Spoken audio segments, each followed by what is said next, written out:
Sharing the ceramic studio space. Now, there's a lot of you in this class, so you need to find out what's required in order to successfully work in this space. So the objective for this lesson is to define and explain the appropriate behaviors and safety procedures required when sharing a shared studio space with others. So you're aware of room 11. This is where we do everything non-clay related: drawing, painting, glazing, working in your sketchbook, working with the Chromebooks, right? You're already familiar with the rules and procedures of working in this classroom, but we're very lucky to have another room. This is room 12, and it's the ceramic studio, and that's where we do everything with clay. And then when we're not working with clay, it kind of becomes a storage space for our sculptures. And I've worked really hard to set up this workspace, so there's lots of tools. Everything's pretty much labeled. You have space to store your work. You have all the materials you possibly need to be successful with our ceramic projects. And we also have the patio space. This is next to room 12. This is where our kilns are located, and sometimes students like to work outside. I only let a certain amount of students working outside at one time, but this is also another unique space we have here on campus. So basically, in order for you to be successful with our clay projects, there are some things you need to think about when you're sharing this studio space. So when you're working in that space, what types of challenges will you experience? So here are some possible challenges you might encounter, such as the physical space. The room is actually a little bit smaller than room 11. So that's something to think about. I still have to fit the same amount of students in both rooms, right? So I have to think about the physical space that you're working in. You have to share the tools. Not everybody gets their own set of tools for everything. So what are you going to do when something's not available? Are you going to wait? How are you going to ask others to share the tools? What's going to work? And managing your own tools. Eventually you're going to get your own pottery toolkit, and this makes your life so much easier because you have less tools to share.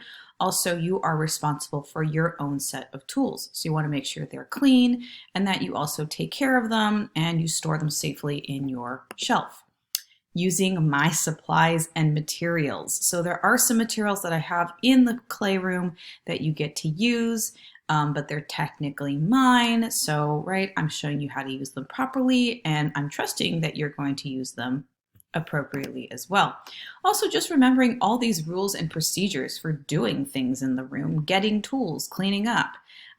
Those are a lot of things to remember. And again, this is why we're picking apart these parts for our lessons. So what's required to share a studio space? There's three aspects. The first one is having determination. So what is determination? That's the quality that makes you to continue trying to achieve something or do something even when it becomes difficult, right? You have determination. The second part is having effort. And effort is measured in many ways. It looks different for different people. And then the third aspect is having respect, showing respect towards others in the ceramic studio space. So we do have a social contract in the room, and we are familiar with social contracts. They determine our behavior in almost everything that we do, definitely in the public realm. So these are some examples of social contracts in life that we experience, such as when you're in class or you're with a group of people. Often when you want to speak, you'll raise your hand, right? This signifies to the leader in the group that you'd like to say something rather than just blurting out something that you want to share. Throwing away your trash into the appropriate place, such as a garbage can or a recycling bin, right? This is kind of a social contract. That's why we have garbage cans around. It's to encourage people to place their trash in there. Being quiet in the library, that's just basically respecting the needs of other people in that space. People come to a library for a quiet setting.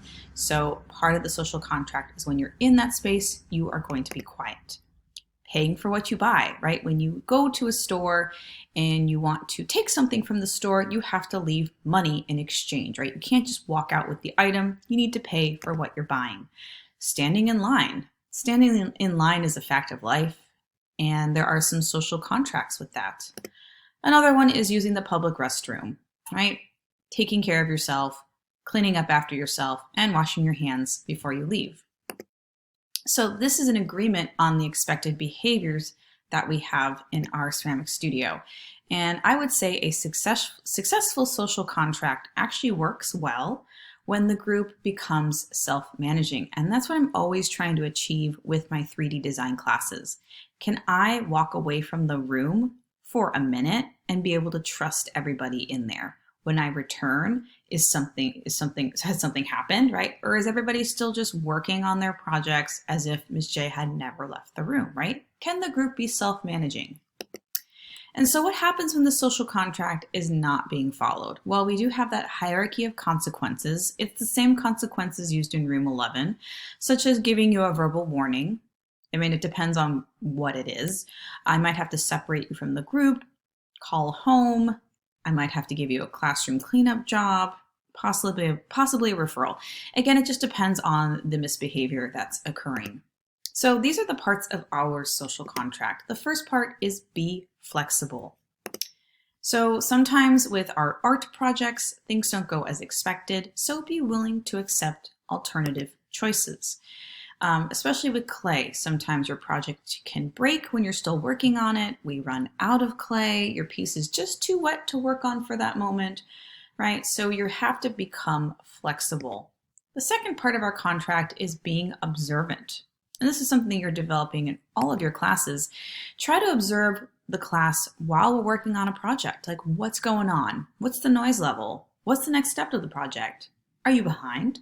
Are you ahead of everyone, right? You're becoming observant. What is the group doing?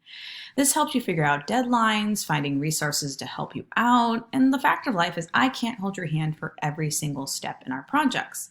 So this also helps you determine what other people are thinking and feeling. And again, it's helping to develop that self-management aspect of sharing that space. The third part is being engaged. This means sometimes you might be ahead on a project, or you're waiting for your project to dry out because it's just too wet. What could you do during that time? Could you wedge clay? Could you help your classmate with something? Could you help Miss J with something? Could you clean your clay tools? Like, what could you do instead of just sitting there staring at your phone or just staring at the table going, well, I have nothing to do? And why? It keeps the room peaceful, doesn't disturb the work of others.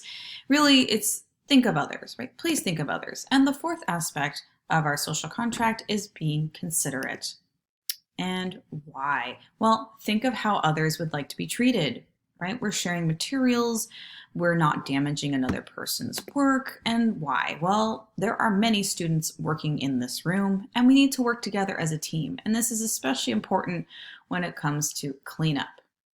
So those are the parts of our social contract.